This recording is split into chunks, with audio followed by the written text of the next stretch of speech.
오늘 우리에게 주신 하나님의 말씀은 사도행전 21장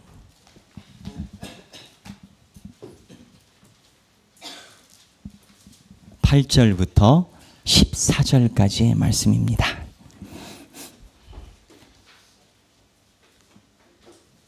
사도행전 21장 8절부터 14절까지의 말씀입니다. 다 함께 봉독하시겠습니다. 이튿날 떠나 가이사랴에 이르러 7 집사 중 하나인 전도자 빌립의 집에 들어가니 머무르니라. 그에게 딸 넷이 있으니 처녀로 예언하는 자라. 여러 날 머물러 있더니 아가보라 하는 한 선지자가 유대로부터 내려와 우리에게 와서 바울의 띠를 가져다가 자기 수적을 잡아매고 말하기를 성령이 말씀하시되 예루살렘에서 유대인들이 이같이 이 띠 임자를 결박하여 이방인의 손에 넘겨주리라 하거늘 우리가 그 말을 듣고 그곳 사람들과 더불어 바울에게 예루살렘으로 올라가지 말라 권하니 바울이 대답하되 여러분이 어찌하여 울어 내 마음을 상하게 하느냐. 나는 주 예수의 이름을 위하여 결박당할 뿐 아니라 예루살렘에서 죽을 것도 각오하였노라. 아니 그가 고난을 받지 아니하므로 우리가 주의 뜻대로 이루어지이다 하고 그쳤노라. 아멘. 이 말씀은 살아계신 하나님의 말씀입니다. 오늘 성경 본문을 잠깐 다시 우리가 상상을 해보면 그렇습니다. 바울이 현재 마지막 바울의 기록에 의하면 마지막 예루살렘으로 가는 행렬입니다. 왜 마지막이냐면 이 행렬 이후에 바울이 순교하기 때문입니다. 근데 바울이 예루살렘에 들어갈 때 예루살렘에 아직 지금 못 들어갔어요. 예루살렘에 들어가기 전에 가까운 가이사랴 지역에 딱 당도를 한 겁니다. 근데 가이사랴 지역에 있을 때 누구 집에 갔냐? 빌립이라는 사람 집에 갔습니다. 이 빌립이 누군지 아십니까? 7 집사 중에 한 명입니다.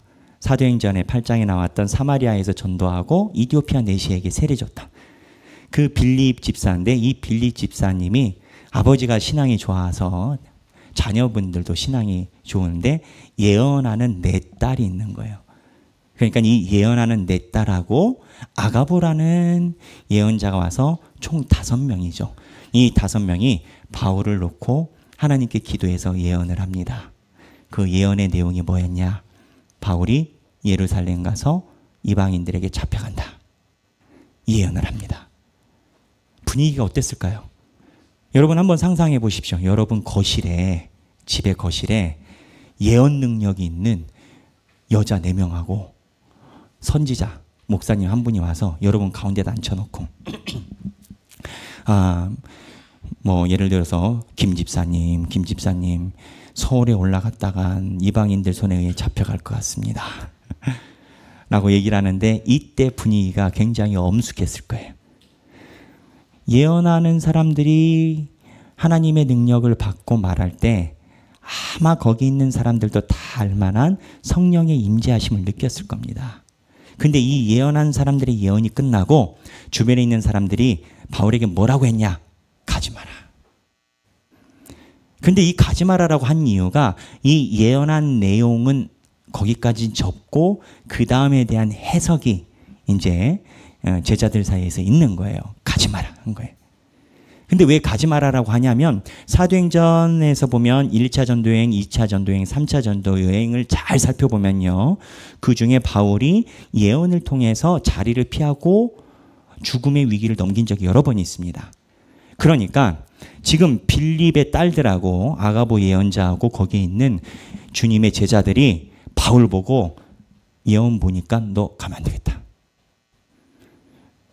그때 바울이 오늘 성경 본문에 여기를 지금 보려고 하는 건데 뭐라고 얘기를 하느냐? 바울이 대답하되 13절인데 제가 읽을게요. 여러분이 어찌하여 울어 내 마음을 상하게 하느냐? 나는 주 예수의 이름을 위하여 결박당할 뿐 아니라 예루살렘에서 죽을 것도 각오하였노라. 라고 얘기를 해요. 그러더니 14절에 그가 권함을 받지 아니하므로 이렇게 표현되어 있어요. 근데 이 본문의 상황이 매우 특이합니다. 왜냐하면 바울이 지금 자기가 죽을 것이다 라고 이야기를 듣는 그 말을 하는 대상자가 같은 편이에요. 그냥 같은 편이 아니라 처음에 성령 체험을 한 사람들이, 빌립 같은 경우는요, 바울보다 먼저 초대교회 집사로 있던 분이에요. 바울은 빌립 집사님이 사역을 할 때 예수 믿는 사람 죽이고 다녔죠. 근데 성령의 역사가 확 임하고 있어서 그 사람들이 가지 말라는데 바울이 왜 나의 마음, 울어서 내 마음을 상하게 하느냐. 이 표현이 우회적으로 좋은 거예요. 성경에 상하게 하느냐라고 하면 바울이 준성질 부린 걸로 봐야 됩니다. 왜 나를 힘들게 하느냐는. 근데 이 본문을 놓고 신학자들이 예전에 학설이 많이 갈렸어요. 첫째, 바울이 성령의 예언을 무시했는가? 이러면 조금 심각해집니다. 바울이 성령의 말을 거부했는가? 근데 이거는 금방 풀려요. 23장 뒤장 후에 보면은 바울이 감옥에 잡혀 있을 때 예수님이 바울에게 직접 나타나십니다. 나타나서 네가 여기에서 한 말을 로마 가서도 그대로 해야 될 것이니라. 두려워 말라. 바울에게 그러세요. 그러니까 바울 이야기가 나는 예루살렘 가겠다 한 얘기가 맞은 거예요. 하지만 바울과 나머지 제자들은 이 상황에서는 앞으로 될 일은 모르고 주님은 나중에 나타나셨기 때문에 누가 맞는지 모르는 상황인 거예요. 바울이 맞을 수도 있고 예언자도 맞을 수도 있어요. 그런데 성경학자들과 그 다음에 성경에 있는 인물들을 통해서 우리의 삶을 잘 비춰보려고 하는 상담 심리학 기독교 학자들이 여기서 뭘 보느냐? 바울의 성격이에요. 바울의 성격 보면 14절에 그가 권함을 받지 아니함으로, 조금 직설적으로 얘기하면 지도기도 말 안 듣는다는 거예요. 바울이 아니 지금 예언자가 몇 명이 붙었어요. 아가보 붙었죠. 예언하는 4명 붙었죠. 빌립 붙었죠. 6명이 가지 말라고 하면 말을 들어볼 만한데 지도기도 말을 안 듣는. 근데 바울이 나중에 맞았어요. 근데 여기서 이 사람의 인성을 살펴보는 사람은 이 본문에서 출발해서 바울에 대한 연구가 시작이 됐습니다. 무슨 얘기냐? 바울의 성격이 어떻게 보면 매우 독특한 성격이 있다라는 거예요. 그래서 바울에 대한 성격을 연구해서 보니까 결론은 어떻게 나오냐면, 아, 바울이 우리는 위대한 줄로만 알았는데 부족함이 많고 단점이 많았던 사람이구나. 그런데 하나님이 쓰셨구나. 이 얘기가 나와요. 이 얘기에서. 그렇다면 바울이 목사님 말대로라면 부족하다라는 건데 뭐가 부족한가요? 이거에 대해서 연구한 상담 심리학자들이 많이 있어요.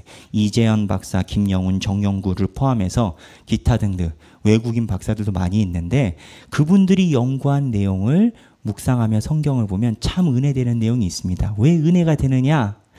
기독교인 중에서요, 자기의 성격 때문에 고민 한번 안 해본 사람 없습니다. 처음에 초신자 때는요, 모르니까 괜찮아요. 그런데 하나님의 말씀대로 살아보려고 단 일주일이라도 노력해 본 사람은 첫째, 잘 안 된다. 둘째, 나는 왜 이 모양 이 꼴인가?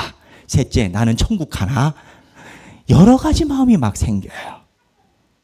그런데 바울의 성품과 성향을 보면 하나님이 각자 가지고 있는 모난 기질을 어떻게 쓰셨는지 보여주는 부분이 있습니다. 그걸 오늘 여러분들과 함께 살펴보려고 해요. 그러면 제가 상담 심리학자나 신학자들 얘기를 했잖아요. 그들이 무엇을 가지고 연구를 했을까요? 이쪽 심리학 쪽에서 이야기하는 사람의 성격을 구분하는 그러한 데이터가 있어요. 요즘에 그 유튜브 보면 친구들이 많이 MBTI 이런 거 하는데 MBTI보다도 더 그 오래전부터 있었던 성격을 검사하는 프로그램이 있습니다. 애니어그램이라는 겁니다. 이 애니어그램은 2500년 전에 중동 지역에서 중동의 현자, 지혜자들이라는 사람들이 본인이 볼 때 사람은 크게 이러한 카테고리 안에 들어간다라고 분석을 해놓은 것이 현대 개발이 된 거예요. 근데 이 애니어그램에 보면 총 사람의 성품을 9가지로 분석을 해놨습니다. 물론 지구상에 있는 모든 인간이 9개 종류라는 것은 아니에요. 하지만 이 9개 카테고리에 거의 다 들어간다는 거예요. 거기 보면 여기 1번 개혁가부터 2번 조력가, 성취자, 예술가, 사색가, 충성가, 낙천가, 지도자, 중재자 있어요.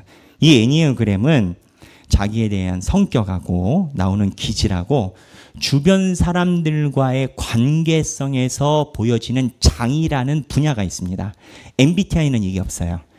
이 성격 검사마다 가지고 있는 특징이 있고 SQ라는 것도 다 다르는데 이 애니어그램을 가지고 바울을 보는 이유는 장이라는 파트가 있기 때문에 그럼 이 장이 관계적인 환경 파트인 거예요. 근데 여기 보면 이 상담학자들이 바울을 뭘로 보느냐? 1번 개혁가라고 봅니다. 이 개혁가의 특징이 뭔지 아십니까? 이 개혁가는요, 쉽게 얘기하면 옳고 그름에 대한 판단이 강해요. 선과 악에 대한 판단이 강해요. 그래서 이 1번 개혁가는 부러지면 부러졌지 넘어가진 않습니다. 바람이 불어서 내가 부러지면 부러졌지 갈대처럼 흔들리진 않습니다. 이 개혁가들의 성격인 거예요. 그래서 이 개혁가들은 모범생들이 많고요. 삶을 열심히 살려는 근면한 사람이 많아요. 그러다 보니까 나오는 단점이 뭐냐? 주변에서 9번 중재자 같은 사람을 보면 힘들어요. 그럼 9번이 뭐냐? 1번부터 쭉 있잖아요. 이게 이제 쉽게 생각하면 이렇게 보시면 돼요. 강한 성격에서부터 주변의 유화적인 성격. 1번이 9번 중재자를 보면요. 저 사람은 왜 그러냐? 저기 가면 저 말, 저기 가면 저 말, 엉덩이를 저기에다가 어저께 흔들었는데 오늘은 여기서 또 흔드네. 저 사람의 줏대는 어디에 있는 것인가? 너도 모르고 나도 모르고 알 길이 없다. 이게 이제 9번이에요. 1번이 9번을 볼 때. 그러니까 1번은 9번을 보면은 이제 속이 팍팍 터지는 거예요. 그러다 보니까 이 개혁가는 단점이 주변의 사람들과 융화도가 좀 떨어집니다. 하지만 장점은 뭐냐? 숨겨버립니다. 죽으면 죽었지. 주를 위한 소신과 강한 게 있어요. 무슨 얘기냐? 지금 오늘 본문을 보면 바울이요. 그가 권함을 받지 아니하므로 누가가 아마 이거 글을 쓰면서 손이 흔들렸을 수도 있을 것 같아요. 그가 권함을 받지 아니하므로 아가보와 빌립과 4명의 예언하는 딸들이 얘기를 하는데 지도기도 말을 안 듣고 그가 권함을 받지 아니하므로 아마 누가는 이게 아마 본성이었을 겁니다. 하지만 성경이니까 이렇게 기록을 했지. 누가가 바울이랑 다니면서 바울 성격을 얼마나 잘 알겠어요. 근데 하나님이 바울을 쓰신 이유가 여기 있다라는 생각이 들어요. 하나님이 바울을 부를 때 그랬어요. 바울을 데리고 오라라는 아나니아죠. 아나니아 예언자 보고 얘기를 했더니 하나님 사울 쟤 죽이는 애입니다. 그때 하나님 뭐라고 얘기를 하냐면 이방인을 위하여 내가 택한 그릇이다. 하나님이 바울을 보신 게 이거거든요. 근데 바울은 1번 개혁가 성향이라고 100% 보는 것이 만약에 바울이 1번 개혁가 성향이 아니었다면 저랑 BT 같이 하고 계시잖아요. 날마다 강의 보시죠. 초대교회 가요. 엄청 힘들었습니다. 내부적으로는요. 유대인들은 원래 전도의 생각이 없었어요. 이스라엘이 회복되면 이때이니까 예수님이 지금 승천하고 올라가시는데 그 밑에 잡히든지 안 잡히는지 하여튼 밑에서 예수님 잡고 이스라엘 언제 회복되냐고. 무조건 나라예요. 근데 자기들은 생각도 안 했는데 갑자기 성령님이 불어가지고 이방인들이 막 오는 거예요. 생각해 보세요. 우리 조상 다윗이 골리앗을 돌로 쳐서 죽였는데 골리앗의 자손이랑 형제하라고. 이 유대인들 안 되는 거예요. 그래서 유대인들이 뭘 걸었어요? 할례. 이 할례 가지고 엄청나게 싸웠잖아요. 그럼 바울 입장에선 교회 내부에서는 바울을 좋아하는 사람이 유대인들 중에서 많지 않아요. 유대인 됐다가 기독교인이 된 사람은 바울이 옛날에 네가 우리 초대교회 일기 때 그러니까 이제 시간이 흐르니까 초대교회 일기 사람들 네가 다 죽였잖아. 근데 지금은 이제 마음 고쳐가지고 회개해서 우리 하길교회로 온 줄 알았더니 여기 와가지고 오히려 우리 말은 안 듣고 이방인들만 잔뜩 데리고 들어오네. 그 뭐야 이거. 그때는 이게 유대인이면서 기독교인이 된 사람이 바울을 보는 시각인 거예요. 얼마나 힘들었겠어요. 근데 외부인들은요. 이방인들은 바울을 볼 때 철저하게 믿기가 힘들었어요. 그래서 소아시아에 있는 7교회나 나머지 고린도서나 에베소에 보면 거짓 선지자들에게 노출이 많이 된 게 이방인들조차도 바울을 100% 신뢰하기가 어려웠던 부분이 있어요. 그들 입장은 뭐냐? 당신이 우리 이방인들과 가깝게 지내고 교회를 설립했지만 당신은 뼛속부터 유대인 아니요. 바리새파라면서 우리를 진짜 맞아줄 수 있겠어요? 그러니까 바울 입장에선 안에서는 이래저래 마음에 안 들다 하죠. 밖에서는 저 사람이 진짜 우리 편인가 아닌가 이것만. 마지막에 바울의 로마 행렬을 보면 바울 외롭습니다. 혼자 있어요. 그런데 바울이 간 길이 하나님이 계획하신 길이었던 거예요. 무슨 얘기냐? 바울이 아니었으면요. 예수님이 하나님의 아들이고 이 하나님의 아들이 이게 핵심인데 예수만 믿으면 인종에 상관없이 다 구원받을 수 있더라. 이 복음의 중요한 핵심 기치가 바울이 아니었으면 정립이 안 됐습니다. 그러니까 예수님은 바울을 쓰신 거고 바울은 이거 하나 핵심인 거예요. 예수를 믿으면 인종에 상관없이 다 구원받는다. 이거를 바울이 붙잡고 외길을 걸은 건데 세상 말로 얘기를 하면 그가 권함을 받지 아니하므로 라는 이런 고집불통이 아니면 이거 견뎠겠냐 이건 거예요. 바람이 불면 나 어저께 그 말 했는데 생각해보니까 상황과 여건이 달라지네. 어제는 어제가 맞고 오늘은 오늘이 맞고 내일은 내일이 맞겠지? 이러면 엉덩이가 왔다리 갔다리 하면서 이게 뭐가 되겠어요? 만약에 왔다리 갔다리 한 사람이면 이렇게 예언자들이 와서 얘기를 하면 그런 얘기를 했을 거예요. 좋은 얘기네. 그럼 일단 내가 돌아갈게. 무슨 얘기냐? 하나님이 바울을 선택하실 때 바울이 성격이 강하고 주관이 세고 이거를 모르셨던 게 아니라는 거예요. 근데 하나님이 그걸 택해서 쓰셨다는 거예요. 근데 이 성격이 바울이 사실은 예수님 만나서 생긴 것도 아니에요. 원래 그랬어요. 오죽했으면은 스데반 집사님 죽일 때 바울이 그 앞에 있었겠어요. 사울이죠 그땐. 근데 사울이 왜 예수님 만났어요 여러분? 다메섹 가다가 만났죠. 다메섹 사울이 왜 가려고 했어요? 다메섹에 주의 도를 믿는 사람들이 있다라는 소식을 듣고 바울의 성격이 깔끔하거든요. 부러지면 부러졌지 왔다 갔다 나가네. 아니 어디 다메섹에서 그런 세상 말로 잡땡땡들이 있다라는 소리를 들은 거예요. 그냥 바울이 말 그대로 발본색원. 분명 이런 성격입니다. 발본색원이 뭡니까? 나무가 있으면 나무 뿌리를 걷어내고 밑에 물길까지 말려버린다는 거예요. 완전 나무가 자라지 않게. 이게 발본색원 어원이거든요. 발본색원 하겠다라고 나선 게 바울이. 그러다가 예수님을 딱 만난 거예요. 그리고 나서 바울이 변한 거예요.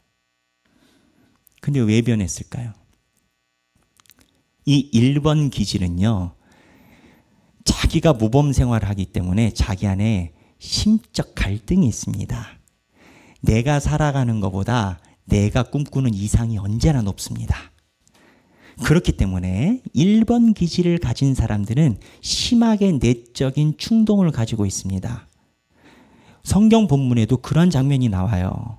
로마서 7장 22에서 24절 보면 나중에 집에 가셔서 영상 이렇게 뒤로 돌리게 잘하시죠? 뒤로 돌려서 성경 한번 보세요. 로마서 7장 22절 24절에 보면 바울이 뭐라고 얘기를 하느냐. 오라 나는 공고한 자로다. 사망의 법과 생명의 법이 내 안에서 싸우는도다. 이게 바울이 1번 기질이 가지고 있는 특징이에요. 아까 얘기했던 9번 기질 중재자들이 있잖아요. 중재자들은 내적 갈등이 없습니다. 내적 갈등이 있으면 안 되죠. 여기 가서 저 말하고 저기 가서 저 말하려면 본인이 거기 가서 완전히 변해야 되는 거예요. 아니 어저께는 그러고 오늘은 그러고 너는 왜 그러냐? 그러면 아니 사람이 뭐 그냥 그런 거지 뭐. 이 9번 기질은요. 인생의 판단 기준이 옳고 그름이 아니고 사람이 많이 모였을 때 잘 되냐 안 되냐. 이게 중재자라는 말이 좋은 표현인 건 거예요. 우리말로 얘기를 하면 부채도사예요. 부채도사. 바람 부는 대로 왔다리 갔다리 하는 거예요. 근데 여러분 아세요? 그렇게 부채도사 주변에 계시면 잘 보세요. 부채도사들은 언제나 마음이 평온합니다. 내적 충동이 없어요. 그러니까 바울이 만약에 9번 부채도사였다면 로마서 7장 22절 24절은 안 나왔다라는 거예요. 근데 바울이 이거를 본 거예요. 그래서 높은 기준이 있기 때문에 바울은 그거를 이루지 못함에 갈등이 있는데, 이게 예수님을 만나면서 확 바뀌고 해결이 됩니다. 왜 해결이 된 줄 아십니까? 아주 중요한 파트예요. 이게 핵심입니다. 성경 본문에 나오는데, 바울이 예수님을 만났을 때 본인이 인생의 옳고 그름을 최고로 여겼는데, 그게 아니라 예수님과 하나님의 뜻대로 살아가는 것이 내 것을 해결하는구나를 한 거예요. 그러니까 내 기준, 높은 기준으로 살아가려면 절대 이루지 못해요. 하지만 하나님처럼 예수님이 원하시는 삶을 살고자 한다라고 하면 내가 못 채우는 부분을 예수님이 은혜로 채워주세요. 그래서 하나님의 삶을 구현하잖아요. 그러면 나오는 고백이 은혜밖에 안 나와요. 왜 은혜밖에 안 나오느냐?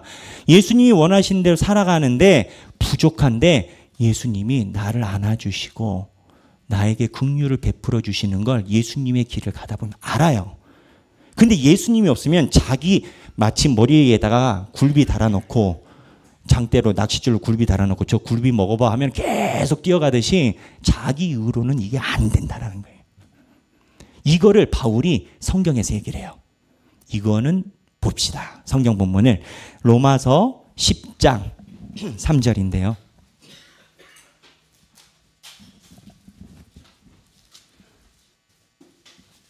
로마서 10장 3절, 로마서는 사도행전 바로 뒤에 있습니다. 제가 한번 읽겠습니다. 찾으신 분은 같이 읽으시고 시작. 하나님의 의를 모르고 자기 의를 세우려고 힘써 하나님의 의에 복종하지 아니하였느니라. 로마서 10장은요. 나중에 기회가, 우리 하길교회 기회가 올 겁니다. 로마서는 주옥과 같습니다. 로마는 바울이 마지막으로 형장에 잡혀가기 전에 로마에 있는 교회들에게, 바울이 한 번도 가본 적 없는데 예수 그리스도의 교회가 거기에 설립이 되니까 그 로마 교회에 자기의 생각을 미리 전하고자 미리 보낸 편지예요. 그래서 바울의 집대성된 로마서 때문에 우리 개신교가 생겼다라고 할 정도로 중요한 건데, 여기에 10장이 바울의 인생에 대해서 회고하는 파트예요. 근데 뭐라고 얘기를 하느냐? 예전에 하나님의 의를 모르고 자기 의를 세우려고 힘써 하나님의 의에 복종하지 아니하였느니라. 누가? 바울이. 1번이 그렇다라는 거예요. 1번은 의가 강하고 옳음을 잘 따지니까 자기는 아니라라고 했지만 예수님을 만나보니까 내가 원하는 의를 세우기 위해서 힘써 하나님의 말씀을 외면하고 더 달려갔다라는 거예요. 그러니까 예수님을 만나니까 내 모습이 다시 하나님의 의가 아니라 예수님의 길, 하나님의 길로 바뀌었다라는 거예요. 이게 지금 바울이 얘기를 하는 거예요. 이거 굉장히 중요합니다. 우리 하길교회는 언제나 점검을 해야 되는 말씀입니다. 여러분이 볼 때 저는 1번에서 9번 중에서 어디에 가까워 보이십니까? 네. 뭐 표정이 다 똑같으신데. 근데 여러분 그거 아세요? 저를 사랑해 주시는 여러분들도 저랑 비슷하세요. 다 같으세요.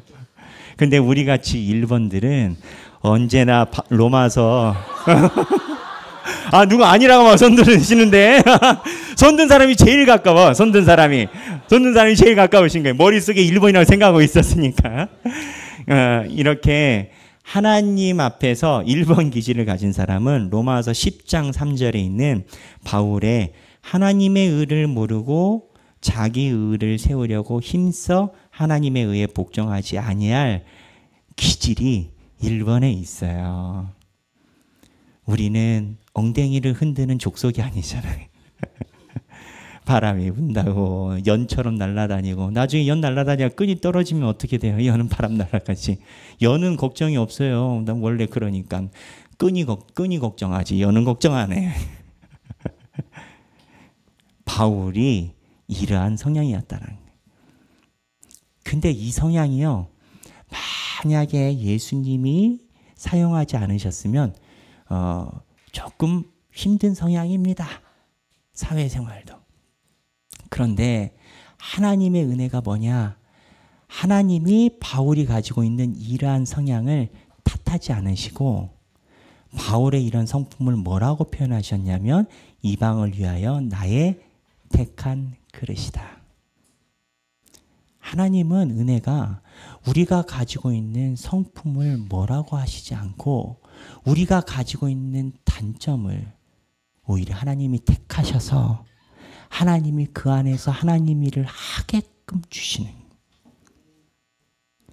그래서 바울이 하나님의 뜻을 구현하면서 살아가다 보니까 내가 1번 기질이 있어서 되지 않는 고집불통의 단점이 많은데 하나님이 나를 사용해 주시니 내 단점 약한 것이 하나님 앞에서 강해졌다라고 고백을 하는. 이 이해가 나를 위해서도 매우 중요하고요. 교회에서 다른 사람들과 같이 살아가는 데도 매우 중요합니다.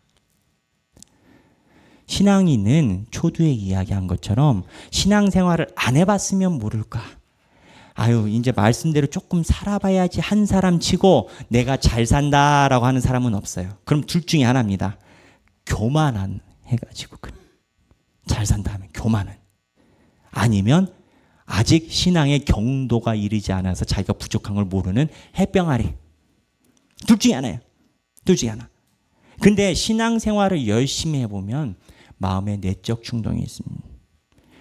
주일날 일주일에 한 번 교회 가서 예배 드리는 것은 나는 경건해 보이는지 모르지만 월요일부터 금요일까지 내 삶을 우리 교인들이 한다면 나는 집사일 수 있을까? 장로라고 할 수 있을까? 라는 내적 충동을 모든 신앙인은 다 갖고 있다는 거예요. 근데 은혜인 건 내가 생각하는 옳고 그름이나 또는 중재나 예술가형에는 자기가 생각하는 이슈대로 살아가려는 것을 내려놓고 예수님의 말씀대로 살아가고 삶의 기준을 바꾸면 내 가지고 있는 부족한 기질을 하나님이 귀하게 사용해 주신다라는 거예요. 오늘 바울 초두의 본문이 그랬습니다. 뭐 그냥 누가 말이 저는 눈에 하도 많이 들어와서 그가 고난을 받지 아니하므로 오죽했으면 이런 말을 성경에 썼을까. 쓰신 누가 선생님은 얼마나 마음이 답답했을까. 중간에 제가 시간 때문에 말씀을 안 드렸지만 사실 회개해 보면 바울이 이 성격 때문에 사도행전에서도 계속 나타납니다. 바울이 1차 전도여행할 때 누구랑 같이 전도여행했어요? 바나바. 근데 2차 전도여행할 때 누구로 바뀌어요? 실라. 바나바는 누구냐? 바나바는 자기의 땅을 다 하나님께 헌납하고 바나바가 한 거 따라하다가 아나니아 삽비라가 돈 감췄다가 죽은 헌신자 바나바예요. 바나바는 바울을 사랑했어요. 바울과 생각이 거의 같았어요. 근데 바울과 왜 헤어졌냐? 자기 조카 마가요한 때문에 헤어졌어요. 1차 전도여행 때 마가요한 데리고 갔는데 이 마가요한이 약간 할례주의자 말에 살짝 귀를 기울이고 있는 갈라디아서에 보면 바울이 기분 나빴어요. 뭐라고 했겠죠? 1차 전도여행 하다가 마가요한이 돌아가 버려요. 그럼 바울 입장에서는 얼마나 난처합니까? 리더십도 문제가 될 것이고요. 전도 여행이 아예 실패가 돌아갈 수 있는. 근데 이 마가 요한이 중간에 잘 가다가 자기가 툭 하고 그냥 집으로 돌아가 버렸는데 바나바가 자기 조카니까 2차 전도 여행 때 이 마가 요한을 또 데리고 간다라는 거예요. 만약에 바울이 9번 중재자 여행이었으면 그랬을 겁니다. 그럼 바나바가 책임져. 난 몰라. 일단 가자. 근데 바울은 절대 안 된다는 거예요. 우리가 지금 이방인을 향한 비전이 흐트러진다. 이것 때문에 마가 요한만 나간 게 아니라 마가 요한 때문에 바나바까지 쓸려나간 거예요. 엄청난 출혈인 거예요. 근데 나중에는 이게 하나님의 은혜인 것이 하나님이 실라를 집어넣지 않습니까? 근데 이 실라가 바나바 다른 점이 있었어요. 실라는 로마 시민권을 갖고 있었어요. 바울이랑 똑같이. 바나바였으면 어려웠을 거예요. 그래서 2차, 3차 전도여행 때 신라가 로마 시민권자를 갖고 있는 것 때문에 바울이 선교를 조금 더 공격적으로 가능한 부분이 생깁니다. 결국은 합력하여 선이지만 바울이 하나님 앞에서 사용됐던 이 성격이 내부적으로 자기 팀 안에서도 여러 가지 우여곡절이 있었다라는 거예요. 바울을 비판하는 게 아니라 우리도 가지고 있는 기질과 성격이 다 달라요. 하지만 주님을 의지하면 하나님이 나의 기질을 약함에서 강함으로 바꿔주십니다. 주의 길을 추구하거나 날마다 살아가는 사람은 날마다 내적 충동을 경험합니다. 그때마다 주님의 음성에 따라서 힘을 얻으시고 나는 약하지만 하나님이 강하게 사용해 주시는 그 역사를 경험하는 저와 여러분들이 되시길 주님의 이름으로 축원합니다. 우리 찬양 한 곡 하겠습니다. 약할 때 강함 되시네 라는 찬양입니다. 내용이 그렇죠. 약할 때 강함 되시네 나의 주, 나의 보배가 되신 주, 나의 모든 것, 주 안에 있는 보물을 나는 포기할 수 없네. 예수 어린 양 존귀한 이름, 예수님을 만나면 나의 약함이 강함이 되고 주님께서 나를 사용해 주십니다. 다 함께 찬양하기 원합니다.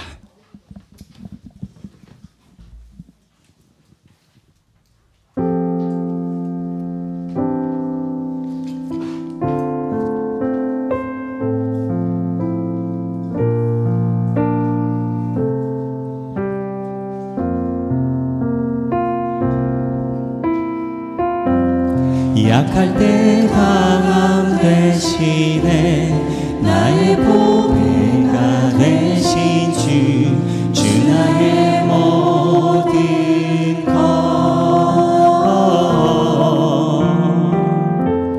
주 안에 있는 보물을 나는 포기할 수 없네. 주 나의 모든 것. 다시 한번 약할 때 강함 되시네. 약할 때 강함 되시네 나의 보배가 되신 주, 주 나의 모든 것, 주 안에 있는 보물을 나는 포기할 수 없네. 주 나의 모든 것. 예수 어린 양,